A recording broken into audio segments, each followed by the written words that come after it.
लोकतन्त्र आएको छैन है, जनताले भने झैँ भएको छैन, जनताले भने झैँ भएको छैन। त्रिशुलीको किनारमा बालुवा चल्नेहरू, त्रिशुलीको किनारमा बालुवा चल्नेहरू, सोलुमा भारी बोकी बालबच्चा पाल्नेहरू, सोलुमा भारी बोकी बालबच्चा पाल्नेहरू।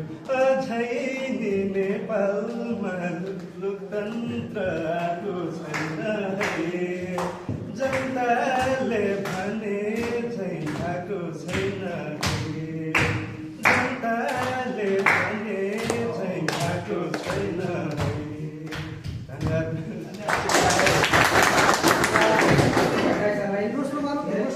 धेरै मिठो गीत गाएको छ।